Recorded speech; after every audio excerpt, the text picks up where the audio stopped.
तो अब हम बात करने वाले हैं थर्मोडायनेमिक्स ऑफ शॉर्टकट इफेक्ट। ये काफ़ी इंपॉर्टेंट होता है और लगभग हमेशा पूछा ही जाता है कि थर्मोडायनेमिक्स बताओ शॉर्टकट इफेक्ट या फिर फ्रैंकल इफेक्ट के बारे में। तो शॉर्टकट इफेक्ट के बारे में इस वीडियो में हम बात करने वाले हैं। तो शॉर्टकट इफेक्ट के बारे में तो हमने बात कर लिया, अब इसकी थर्मोडायनेमिक्स देखते हैं।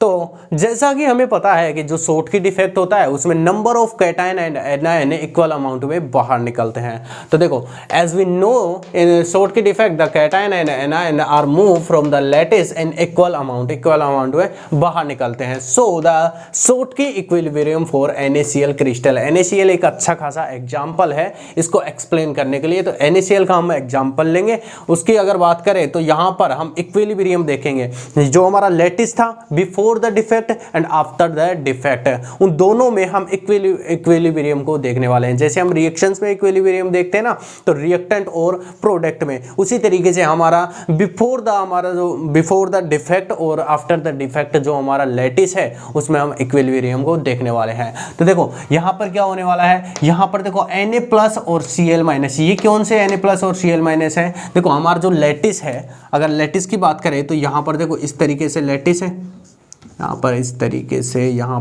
पर ऐसे,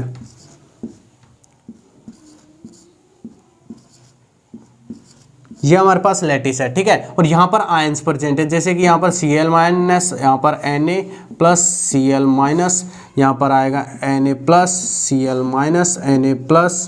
Cl-, ठीक है। ये हमारे पास बिफोर द डिफेक्ट की कंडीशन है। और आफ्टर द डिफेक्ट आपको पता है यहाँ से आयंस बाहर निकल जाएंगे और इक्वल अमाउंट में एक सोडियम प्लस जाएगा तो यहाँ पर एक क्लोरीन माइनस भी यहाँ से निकलने वाला है। तो अगर इक्विलिब्रियम की बात करें तो यहाँ पर देखो जो ये Na+ और Cl- हैं, ये वो आयंस हैं जो हमारे इस लेटिस में प्रेजेंट है, बिफोर द डिफेक्ट प्रेजेंट है, ठीक है। और यहाँ पर ये जो है वैकेंसी, देखो यहाँ पर V का मतलब है वैकेंसी, Na+ आयन है, कैटायन है। और S, देखो यहाँ पर S का मतलब होता है सरफेस, क्योंकि हमें पता है यार हमारा जो लेटिस है ना, ये लेटिस के इनसाइड अंदर की तरफ ही हमारे पास ये आयंस नहीं प्रेजेंट होते हैं, इसके बाहर की तरफ भी आयंस प्रेजेंट होते हैं। यानी कि यहाँ पर भी हमारे पास Na+, Cl-, Na+, इस तरीके से आयंस प्रेजेंट होते हैं। तो हमारे पास दो तरीके के आयंस है, एक तो इनसाइड द हमारे पास lattice and outside the lattice, यानी कि लेटिस के सरफेस पर। तो लेटिस के सरफेस पर जो हमारे पास आयंस है उसको हम डिनोट करेंगे S से। और यहाँ पर S का मतलब होता है सरफेस, सरफेस पर हमारे पास जो सोडियम आयन है उसकी बात कर रहा हूँ। और यहाँ पर V का मतलब वैकेंसी, यानी कि एक सोडियम आयन हमारे पास जो एक सोडियम आयन जो कि सरफेस पर प्रेजेंट था उसने वैकेंसी क्रिएट की है। वैकेंसी क्रिएट का मतलब वहां से वो निकल चुका है, ठीक है। इसी तरीके से लेटिस पॉइंट होते हैं बाहर की तरफ भी, तो वहां से सोडियम आयन बाहर निकल चुका है उस लेटिस पॉइंट से, वो लेटिस पॉइंट जो कि हमारे पास आउटसाइड द लेटिस प्रेजेंट है, यानी कि लेटिस के बाहर प्रेजेंट है, ठीक है। तो इसको मैंने यहाँ पर लिख भी रखा है, तो ये यहाँ पर है, ठीक है। इसके बाद ये यहाँ पर है Na+ जो है S, Na+S, इसका मतलब होता है हमारे पास Na+ यानी कि सोडियम आयन जो कि हमारे पास आउटसाइड द लेटिस प्रेजेंट है, और Cl- जो कि आउटसाइड द लेटिस प्रेजेंट है। और यहाँ पर VNA+ और VCl- वो आयंस हैं जो कि वैकेंसी क्रिएट करते हैं। VNA+ की बात करूं तो vacancy which is created by sodium ion and inside the lattice, which is inside the lattice, यानी कि ऐसा सोडियम आयन जो कि अंदर की तरफ प्रेजेंट है और यहां से वो बाहर निकल चुका है, जिसने वैकेंसी क्रिएट कर दी है। हमें पता है आफ्टर द डिफेक्ट क्या होता है, वहां पर एक सोडियम आयन बाहर निकल गया, एक क्लोरीन आयन बाहर निकल गया। तो उस कंडीशन में जहां से सोडियम आयन बाहर निकालता है उसको बोलते हैं vacancy created by sodium ion, यानी कि वो वैकेंसी जो कि सोडियम आयन के द्वारा क्रिएट हुई है उसको बोलते हैं VNA, ठीक है। और VCl- किसे बोलते हैं, vacancy which is created by Cl-। और ये मैं बात कर रहा हूं इनसाइड द लेटिस, ठीक है। अगर हम आउटसाइड द लेटिस बात करूं तो वहां पर S लगा दूंगा मैं ऊपर की तरफ, यानी कि S का मतलब होता है सरफेस से, सरफेस पर जो वैकेंसी क्रिएट हुई है उसकी बात कर रहा हूं, ठीक है। तो ये हमारे पास इक्विलिब्रियम है, ठीक है। और अगर यहां पर बात करूं तो यहां पर देखो Na+ और Cl- क्या है, the ions which is present inside the lattice, जो कि वे आयंस जो इनसाइड द लैटिस, लैटिस के अंदर की तरफ यहां पर प्रेजेंट है, ठीक है। और Na+S और Cl-S क्या है, the ions which is present outside the solid, यानी कि वे आयंस जो कि सॉलिड के बाहर की तरफ यानी कि सरफेस पर प्रेजेंट है, उनको हम Na+S और Cl-S से डिनोट करते हैं। और यहाँ पर Vna+ और Vcl- क्या है, the vacancy created by ions present inside the solid है, यानी कि वे आयंस जो कि इनसाइड द लैटिस प्रेजेंट है और उन्होंने वैकेंसी वहां पर क्रिएट कर दी है, ठीक है। और Vna+ और Vcl-S का मतलब होता है the vacancy created by ions present outside the solid, यानी कि वे आयंस जो कि बाहर की तरफ सरफेस पर प्रेजेंट है और उन्होंने वैकेंसी क्रिएट कर दी है, वहां पर खाली जगह छोड़ दी है, वो वहां से चले गए हैं, ठीक है। अब देखो आगे बढ़ते हैं। सो द इक्विलिब्रियम कांस्टेंट को किस तरीके से लिख सकते हैं, K हमारा कांस्टेंट है, K प्रोडक्ट की कंसंट्रेशन अपॉन में रिएक्टेंट की कंसंट्रेशन, यानी कि हम जो भी कांस्टेंट को निकालते हैं किस तरीके से निकालते हैं, प्रोडक्ट की कंसंट्रेशन अपॉन में रिएक्टेंट की कंसंट्रेशन के थ्रू हम कांस्टेंट को निकाल सकते हैं, रेट कांस्टेंट को निकाल सकते हैं इस रिएक्शन के लिए, इस इक्विलिब्रियम के लिए, ठीक है। तो अगर बात करूं K की, तो K प्रोडक्ट क्या है हमारे पास, ये है, ये प्रोडक्ट है। अब सोडियम है, यहाँ पर Cl है, यहाँ पर VNa है और यहाँ पर Vcl- है, तो यहाँ पर इन सारों की हम कंसंट्रेशन लेंगे। यहाँ पर ये डब्बा है, ये डब्बा हमारा साइन करता है, ये रिप्रेजेंट करता है कंसंट्रेशन को, ठीक है। तो यहाँ पर देखो, यहाँ पर सोडियम Na+S है, तो इसकी कंसंट्रेशन, इसके बाद इसकी कंसंट्रेशन और इसकी कंसंट्रेशन, ठीक है। इस तरीके से आपको लिखना है, अपॉन में रिएक्टेंट की कंसंट्रेशन, सोडियम प्लस की कंसंट्रेशन, Cl- की कंसंट्रेशन, इसकी कंसंट्रेशन और इसकी कंसंट्रेशन। इसको हम सेकेंड इक्वेशन दे देंगे, फर्स्ट हमारी ये थी इक्विलिब्रियम वाली, ठीक है। अगर मान लो मैं यहाँ पर बताऊं कि यहाँ पर vacancy which is created, sodium ion जो बाहर की तरफ प्रेजेंट है, यानी कि सरफेस पर प्रेजेंट है और वो निकल चुका है, यानी कि vacancy created by sodium ion which is present at the surface, अगर वो इक्वल है हमारे पास सोडियम प्लस S, यानी कि हमारा जो सोडियम प्लस आयंस प्रेजेंट है सरफेस पर, अगर उसके इक्वल है, वैसे ही अगर हम देखें Cl- vacancy are created by Cl- which is present on the surface पर जो हमारे पास Cl आयन प्रेजेंट है वो वहां पर वैकेंसी क्रिएट कर देते हैं। अगर वो हमारी इक्वल है यहाँ पर Cl-S, यानी कि जो Cl- आयंस प्रेजेंट है सरफेस पर, उनके अगर इक्वल है तो इनको अगर हम सब्स्टिट्यूट करते हैं इससे, यानी कि थर्ड इक्वेशन में ये जो हमारे पास मिले हैं इसको हम सब्स्टिट्यूट करते हैं इससे, तो हमें क्या काम करना है, Vna+S जहां पर भी मिलता है उसकी जगह पर हमें ये लिखना है, ठीक है। तो देखो यहां पर ये सेम है, यहां पर भी ये सेम है, यहां पर Vna+ नहीं है क्योंकि यहां पर S भी आना चाहिए, सरफेस की बात कर रहा हूं, तो ये यहां पर आ जाएगा, ये यहां पर आ जाएगा, सेम टू सेम। यहाँ पर Vna, ठीक है, यहाँ पर भी ये है और यहाँ पर ये देखो, यहाँ पर देखो ये Vna+S और वैकेंसी क्रिएटेड, ठीक है। अगर इसकी जगह पर अब मैं क्या लिखूंगा, Na+S लिखूंगा और यहाँ पर Vcl-S है, इसकी जगह पर क्या लिखूंगा, Cl-S, इस तरीके से लिखूंगा, ठीक है। अब इसको अगर हम सोल्व करेंगे तो देखो यहाँ से ये कट रहा है, ये कट रहा है, इसके बाद बचेगा क्या, ये बचेगा और हमारे पास ये बचेगा, तो देखो Vna+ Vcl-, ठीक है। और नीचे की तरफ हमारे पास ये दो बचेंगे, ये दो बच गए, इसे हम फोर्थ इक्वेशन दे देंगे। अगर हम बात करें, लेट वी कंसीडर करते हैं कि हमारे पास देखो, हमें अब निकालना क्या है, हमें ये निकालना है कि आफ्टर द डिफेक्ट हमारे पास कितनी ऑक्यूपाइड साइट बची हुई है। अब वो कैसे निकालेंगे वो देखते हैं। अब उसको किस तरीके से निकालते हैं, उसको हम इस तरीके से निकालते हैं, इस तरीके से निकाल सकते हैं कि पहले हम देखेंगे कि बिफोर द डिफेक्ट हमारे पास कितनी लैटिस पॉइंट है। जैसे कि मान लो हमारे पास 10 लैटिस पॉइंट है बिफोर द डिफेक्ट है, एंड आफ्टर डिफेक्ट हमारे पास 8 बचे हुए हैं। अब इस 8 को किस तरीके से कैलकुलेट करेंगे, पता कैसे चलेगा कि 8 हमारे पास अब लैटिस पॉइंट बच चुके हैं आफ्टर द डिफेक्ट के बाद। अगर मैं total number of lattice point जो कि बिफोर द डिफेक्ट प्रेजेंट थे, यानी कि 10 जो थे मेरे पास लैटिस पॉइंट, अगर उनमें से मैं वैकेंसी को घटा दूंगा, यानी कि vacancy which is created bye ion, और वैकेंसी कब क्रिएट होगी, जब हमारे आयन बाहर निकलेंगे। मान लो हमारे पास एक पॉजिटिव आयन, एक नेगेटिव आयन बाहर निकल चुका है, तो 2 हमारे पास वैकेंसी क्रिएट होगी। तो 10 में से अगर मैं मैं 2 घटा दूंगा तो हमारे पास 8 बच गए, यानी कि आफ्टर द डिफेक्ट हमारे पास 8 हमारे पास ऐसे लेटिस पॉइंट बचे हैं जहां पर हमारे पास आयंस प्रेजेंट है। तो देखो यहां पर n क्या है, तो before the defect total number of lattice point which is occupied by ions.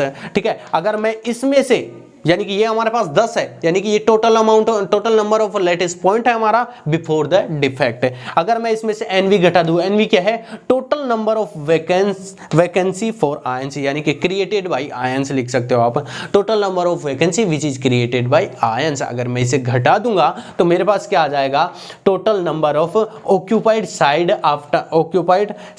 After the defect. Defect के बाद हमारे पास कितनी ऑक्यूपाइड साइट, यानी कि कितनी बची हुई साइट है जहां पर हमारे पास आयंस प्रेजेंट है, इसको हम कैलकुलेट कर सकते हैं n माइनस एनवी के फॉर्मूले से। यानी कि अगर मैं 10 में से यहां पर 2 हमारे पास आयन बाहर जा चुके हैं, उसमें से ये घटा दूंगा तो मेरे पास total number of occupied site आ जाएंगी जो कि बिफोर द डिफेक्ट होंगी। ठीक है, ये कैलकुलेट कर लेंगे। इसके बाद क्या है, इसके बाद यहां पर हमारे पास ये है, जैसे कि यहां पर k है, k इक्वल टू, यहां पर देखो ये क्या है, ये हमारे पास वैकेंसी है विच is created by sodium ion, और ये यहाँ पर क्या है, vacancy which is created bye chlorine ion. तो यानी कि ये क्या है हमारे पास, एनवी है। एनवी क्या है, वैकेंसी फॉर आयंस, यानी कि total number of vacancy. Total number sodium के लिए क्या है, 1 है। अगर मान लो सोडियम बाहर निकल रहा है, 1 सोडियम बाहर निकल रहा है, तो यहाँ पर 1 है। ठीक है, इसे हम एनवी लिख देंगे। तो एनवी किसके लिए, सोडियम आयन के लिए, तो यहाँ पर सोडियम आयन के लिए एनवी। अब सीएल के लिए भी लिखेंगे तो यहाँ पर मल्टीप्लाई कर देंगे, सीएल के लिए भी एनवी। ठीक है, अब इसको, इस फॉर्मूले को सब्स्टिट्यूट कर रहे हैं, इसको हम, इस टर्म्स को हम सब्स्टिट्यूट कर रहे हैं इसके साथ है, इसको हटा करके मैं ये डाल रहा हूं। ठीक है, अब मैं Na प्लस और Cl माइनस इनको मैं सब्स्टिट्यूट कर दूंगा इससे, क्योंकि देखो यहां पर Na प्लस क्या है, Na प्लस मेरे पास वो आयंस हैं जो कि आफ्टर द डिफेक्ट मेरे पास प्रेजेंट है, यानी total number of occupied site है सोडियम के लिए। ठीक है, तो total number of occupied site जो है आफ्टर द डिफेक्ट वो सोडियम के लिए भी वही होगी और क्लोरीन के लिए भी वही होगी, क्योंकि इक्वल अमाउंट में बाहर जा रहे हैं। तो सोडियम के लिए n माइनस एनवी और क्लोरीन के लिए n माइनस एनवी। ठीक है, अब इसको मैं इस तरीके से लिख सकता हूं, क्योंकि यहां पर एनवी एनवी ये मल्टीप्लाई होकर के एनवी स्क्वायर हो गया और ये भी मल्टीप्लाई होकर के एनएस एनवी स्क्वायर हो गया। ठीक है, अगर मान लो यहां पर n जो है, यहां पर जो ये n है ये बहुत बड़ा है, बहुत ज्यादा बड़ा है एनवी से, तो मैं यहां पर क्या लिख सकता हूं, n माइनस एनवी जो होगा, जो भी हमारा n प्लस एनवी हो, n माइनस एनवी होगा,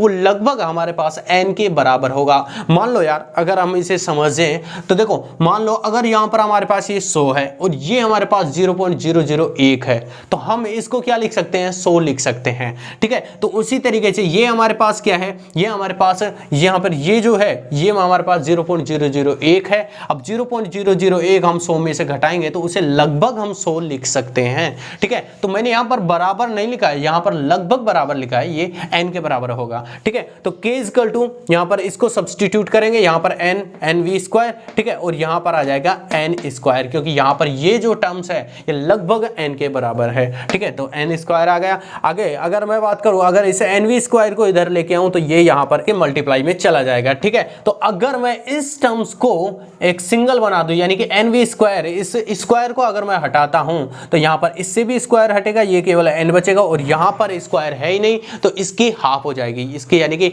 ये पावर हाफ हो जाएगा, और इसकी पावर हाफ को मैं इसको रूट में चेंज करके रूट के लिख सकता हूं। ठीक है, तो अगर मैं इस रूट को हटाऊंगा ना तो यहाँ पर k की पावर हाफ हो जाएगी। ठीक है, अब आगे बात करते हैं फ्रॉम थर्मोडायनेमिक्स। थर्मोडायनेमिक्स से हमें पता है कि del equal to minus RT ln K होता है। ठीक है, ये फॉर्मूला होता है जो कि हमने थर्मोडायनेमिक्स से डेराइव किया है। अगर बात करें ln माइनस को अगर मैं इधर लेकर आता हूं तो equal to del G minus RT हो जाएगा। ठीक है, अब ये होने के बाद अगर मैं k यहाँ पर रखता हूं और ln को वहां पर भेजता हूं तो ये ln एक्सपोनेंशियल में चेंज हो जाता है। ठीक है, एक्सपोनेंशियल में चेंज हो गया और ये यहाँ पर इस तरीके से आ जाएगा। ठीक है, इसके बाद मैं एक और थर्मोडायनेमिक्स से इक्वेशन लेके आता हूं, del G equal to del H minus T del S, यानी कि यहाँ पर जो ये डेल एच है ये चेंज इन एंथैल्पी है और यहाँ पर डेल एस जो है चेंज इन एंट्रोपी है। ठीक है, तो यहाँ पर डेल जी इक्वल टू, अब देखो यहाँ पर मैं यहाँ से जो ये डेल जी है ना इसको सब्स्टिट्यूट करने वाला हूँ इससे।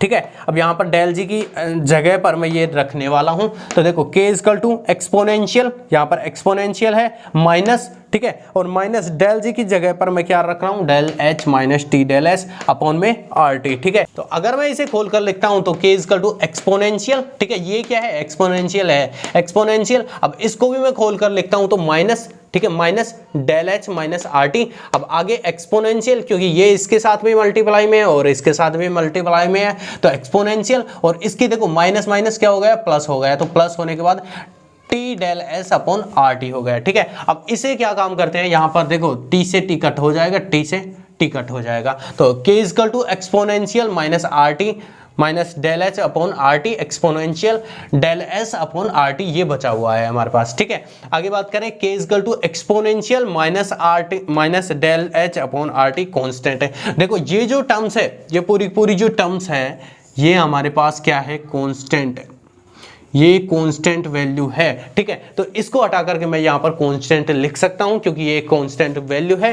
ठीक है, ये हमारे पास इक्वेशन 6 आ गई। अब इक्वेशन 6 को हम सब्स्टिट्यूट करेंगे नंबर इक्वेशन नंबर 5 के साथ। तो देखो हमारे पास k है, अब इस k को मैं यहाँ पर रखने वाला हूँ। तो मैंने ये कहा था कि अगर मैं यहाँ से रूट हटाता हूँ तो इसकी पावर हाफ हो जाएगी, यानी कि k की पावर हाफ हो जाएगी। ठीक है, तो N V equal to N, ठीक है, n के बाद क्या आएगा, k आएगा। k क्या है हमारे पास, एक्सपोनेंशियल। एक्सपोनेंशियल को देखो यहां से मैं कांस्टेंट को इधर लेके आ रहा हूं क्योंकि कोई फर्क नहीं पड़ता है, ये कांस्टेंट वैल्यू है। ठीक है, तो कांस्टेंट को इधर रख लो, उधर रख लो, कोई फर्क नहीं पड़ता है, कांस्टेंट। ठीक है, exponential del exponential minus del H upon R T, ठीक है, इसकी पावर हाफ। ठीक है, तो यहां पर अब इसे मैं खोलकर लिखता हूं तो किस तरीके से लिखूंगा, del N V equal to N constant, constant half हो गया, क्योंकि देखो कांस्टेंट की वैल्यू अगर हाफ हो, 3/2 हो, कुछ भी हो, कांस्टेंट कांस्टेंट होता है, तो इसे हम कांस्टेंट इस तरीके से लिख देंगे क्योंकि कांस्टेंट वैल्यू की जो पावर्स होती है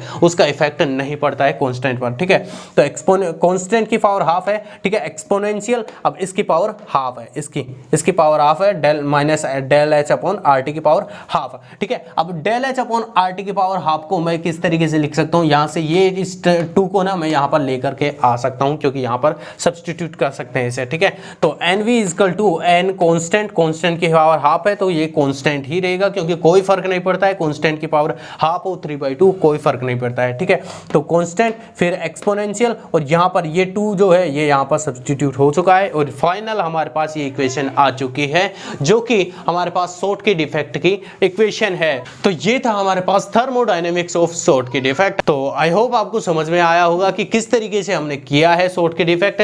तो पहले आपको क्या लिखना है, पहले आपको थोड़ी बहुत लिखना है शॉर्ट के डिफेक्ट के बारे में, फिर इसका इक्विलिब्रियम लिखना है और इक्विलिब्रियम लिखने के बाद इसको आपको बताना है कि यहाँ पर Na+Cl- क्या है। ठीक है, आपको एक एग्जांपल के थ्रू मैंने समझा दिया है कि यहाँ पर ये S का मतलब क्या है और ये Na+ और ये क्या है, वैकेंसी। ठीक है, इसको समझा दिया है और यहाँ पर इन चीज़ों को आपको लिखना है कि यहाँ पर ये जो है ये टर्म्स ये क्या है। ठीक है, इसके बाद आपको क्या निकालना है, कांस्टेंट निकालना है। कांस्टेंट को निकालने के लिए हमारे पास प्रोडक्ट की कंसंट्रेशन अपॉन में रिएक्टेंट की कंसंट्रेशन होती है और उसको सब्स्टिट्यूट करते जाना है, यानी कि ये वैल्यूज यहाँ पर रखते जाना है और धीरे धीरे पहले ये बनाना है और फिर ये बनाना है और इसके बाद आपको ये बनाना है और इसके बाद आपको ये लिखना है। ठीक है, तो ये काफ़ी सिंपल है, ईजी लैंग्वेज में मैंने समझा दिया है। आई होप आपको समझ में आया होगा और नहीं आया तो आप नीचे कॉमेंट करके मुझे बता सकते हो, तो मैं ट्राई करूँगा इसे और बेहतर समझाने की और अच्छे तरीके से समझाने की। तो अगर वीडियो अच्छा लगा हो तो वीडियो को लाइक शेयर और सब्सक्राइब करें।